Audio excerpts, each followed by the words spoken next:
Olá, bom dia a todos. Sejam todos bem-vindos ao nosso Café com o Evangelho. Hoje é dia 1º de setembro de 2020.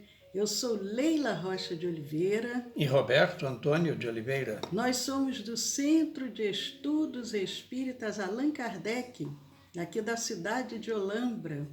Nós estamos iniciando já quase a primavera, 1º de setembro. É um mês assim tão romântico, acho que é um mês tão bonito, que bom que nós estamos iniciando o mês de setembro, um sol lindo lá fora, iluminando todos os corações. E nós queremos mandar um abraço bem carinhoso para a Sueli, para o Arnaldo, para a Eudócia, para a Mara Fernandes, para todos que sempre vêm tomar esse cafezinho conosco. Sintam-se acolhidos, fiquem à vontade. Sentem aonde achar mais confortável, porque o café já está servido. Um abraço também para a Niva. E um bom dia a todos também, né? É um prazer sempre que se renova quando nós nos encontramos. E, aliás, nós estamos formando um time, né? Tem o time daí, que é o mais forte, e tem o time mais fraquinho, que é o daqui. E eu espero que vocês compartilhem conosco, e também com os outros, né? Os seus apreços, observações e, sempre que possível, as críticas, porque elas são muito bem-vindas, nos ajudam a melhorar. É verdade. Essa semana nós pretendemos, ou melhor, achamos interessante, homenagearmos as mulheres. E nós trouxemos uma nova convidada hoje, mas tem tanta coisa para falar sobre ela que eu acho que não vai ficar somente num dia, porque a nossa intenção era cada dia falar um pouquinho, mas tem muita coisa para falar, então eu acredito que não vai dar tempo, não. Se não der tempo, a gente continua amanhã, até porque, em homenagem, né, honrando a presença dessa personagem tão importante, que tanto trabalhou em benefício da divulgação do Espiritismo, dessa nova doutrina que era tão desconhecida ainda na época, falar dela de uma forma muito rápida. Mas, Roberto, afinal, a nossa convidada aceitou, não aceitou o convite, já chegou, quem é ela? Totalmente. Está presente, pelo menos espiritualmente também, né? Esperamos assim. Lembro, a semana passada nós falamos sobre Gabriel Delany. E Gabriel Delany, narramos, né, recebeu uma carta de uma senhora lá de Versalhes. E essa senhora é a nossa convidada de hoje. E ela recebeu o nome de Elisabeth d'Espérance, nascida em 13 de maio de 1849, em Edimburgo, na Escócia, segundo algumas versões, e outras em 20 de novembro de 1855, aí na Inglaterra. Isso é até razoável compreender, porque naquela época não eram as facilidades de hoje em dia. Às vezes os registros de nascimento eram feitos com datas diferentes, então há aí uma diferença de 6 anos e meio. Uns dizem 13 de maio de 1849, outros dizem 20 de novembro de 1855. Uma diferença aí. Mas e aí, Roberto, o que a gente pode falar sobre Elizabeth? Então, nós vimos... Sobre a Beth para os íntimos. Nós até temos algumas pistas já nessa citação que fizemos, né, na semana passada, porque ela era muito interessada em que se difundisse as ideias espíritas, mas porque ela teria sentido isto já na sua infância, porque ela sempre foi médium de grande projeção, é a chamada médium natural, né, tendo servido de instrumento para pesquisas encetadas por muitos sábios da época. Nós estamos falando de pesquisas que vai um pouco além de estudos, né? Então, ela, Elisabeth d'Espérance, ou Madame d'Espérance, o verdadeiro nome era Mrs. Roper, ou seja, a Senhora Esperança, né? Bonita, né? Senhora Esperança. Mrs. Roper, filha de um comandante de navio, passou a infância num velho casarão que ficava ao leste de Londres, daí a nossa suposição de que ela teria realmente nascido em Londres e não na Escócia, embora estas façam parte das Ilhas Britânicas, né? Ou Comunidade Britânica de Nações.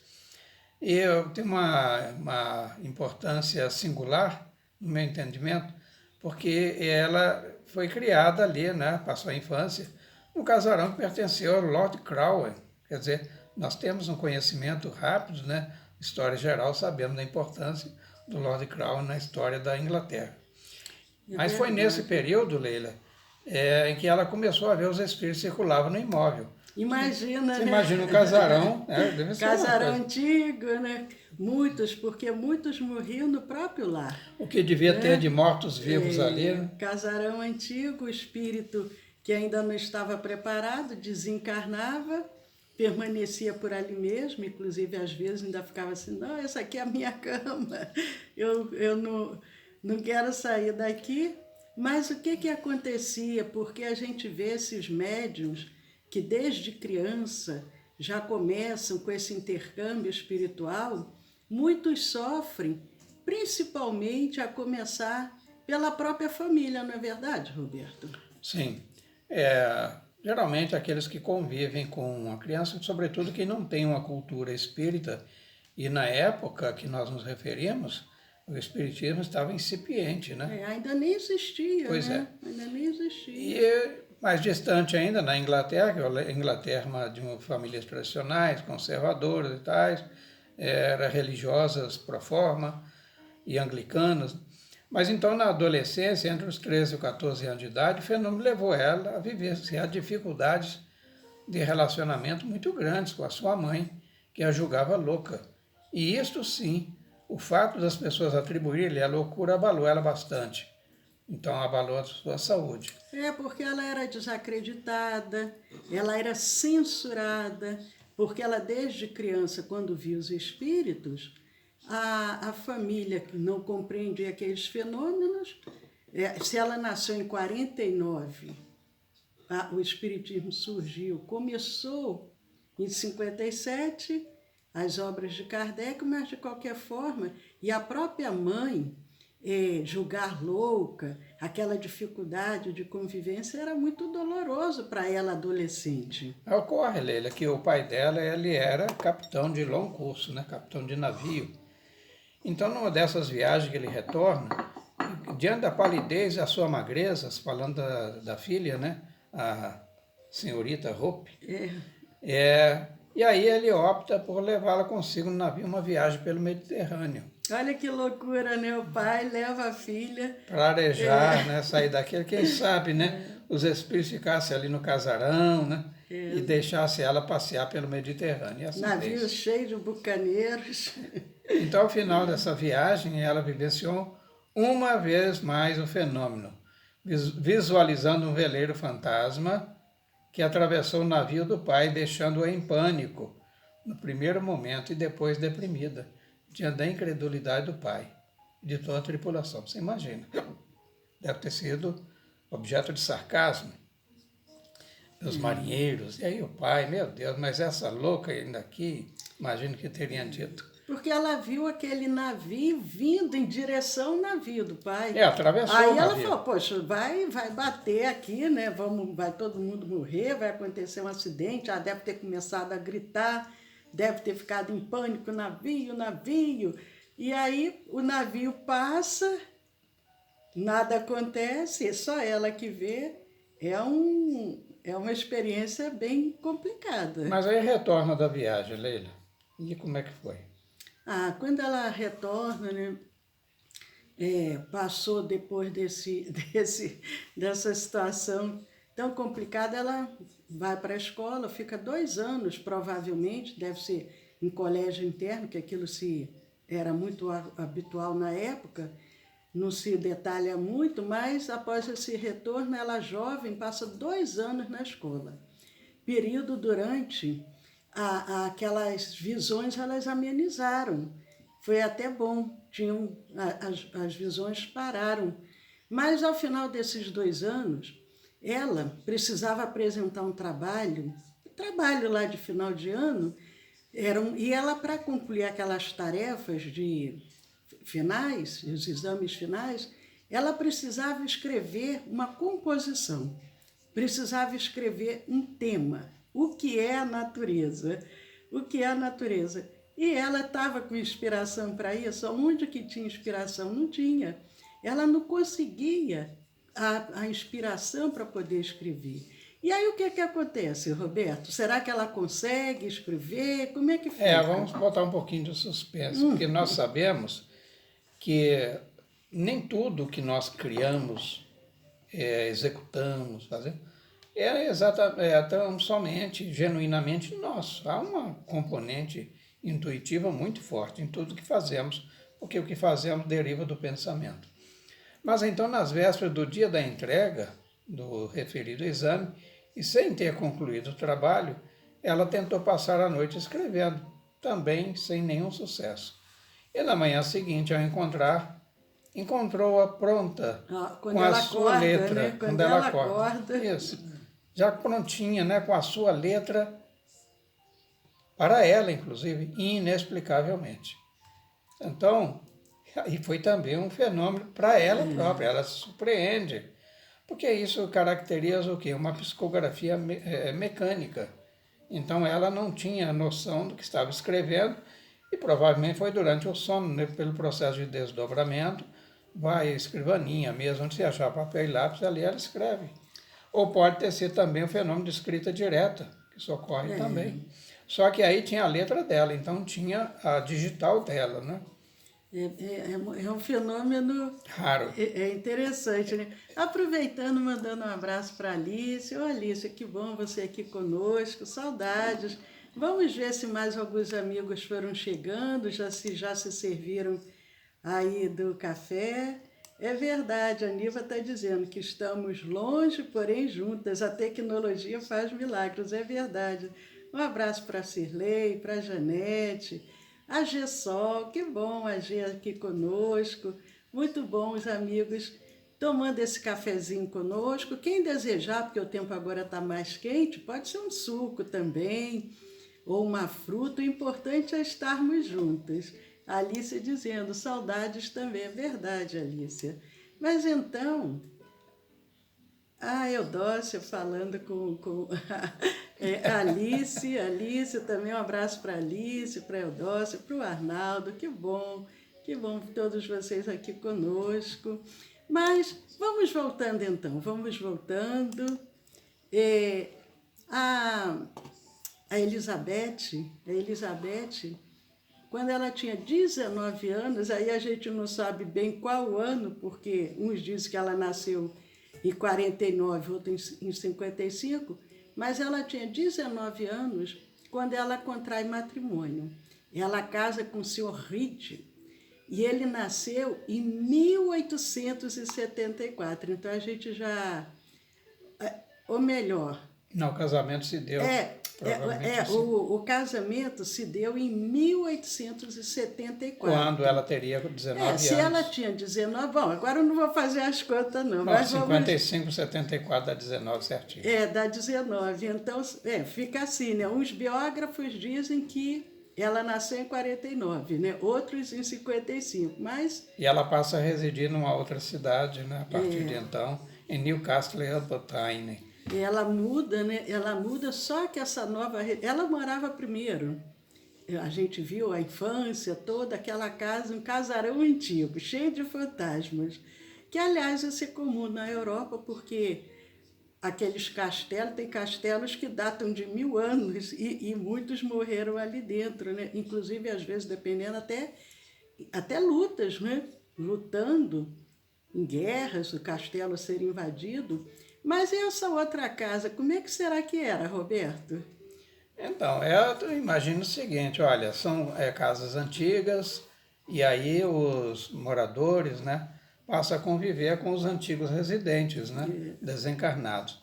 Mas não necessariamente. Nós temos, por exemplo, aqui próximo da nossa cidade, um residencial fechado, um condomínio, em que ali ocorrem esses fenômenos, inclusive com barulhos e correntes se arrastando à noite, porque teria sido ali construído em cima de uma antiga fazenda, né, onde escravos foram sujeitos a muitas sevícias violências e tal. E as casas são novas. Mas então aí as visões acompanham ela. E ela ficou angustiada, porque até então, apesar dos 19 anos, já com responsabilidade de esposa, ela não tinha conseguido encontrar resposta para tudo aquilo. É porque, na realidade, ela muda. A casa era isolada, ela só tinha a companhia do marido, ou às vezes de um ou outro visitante que ali aparecia.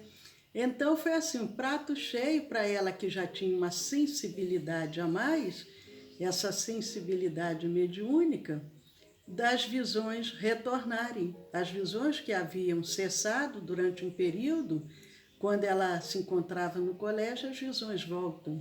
E aquilo foi um motivo de muita angústia.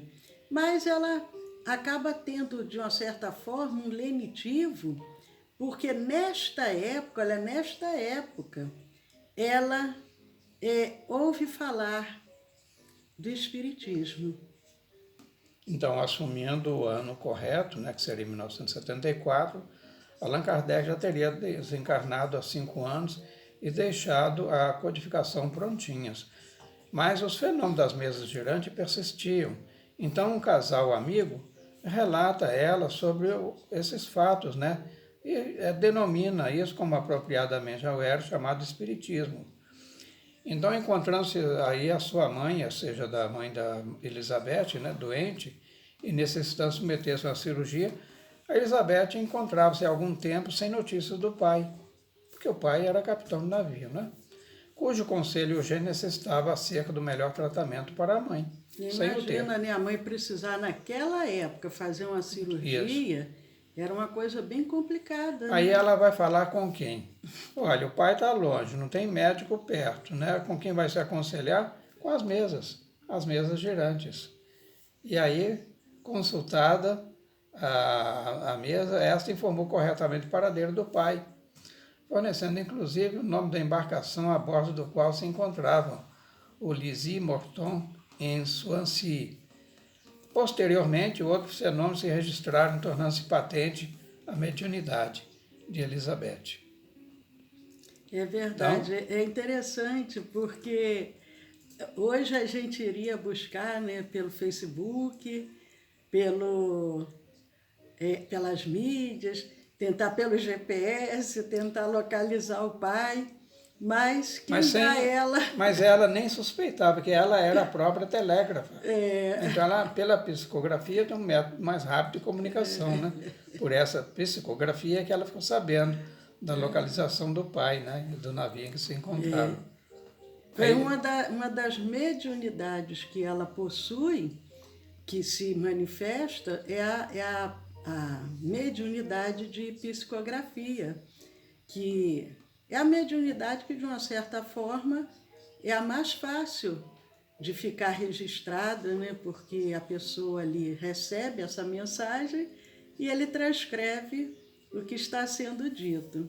Mas com esse domínio da psicografia, a Elizabeth, ela começou também a perceber, agora já um outro fenômeno, já não era mais só a psicografia, ela começa a perceber figuras luminosas no ambiente.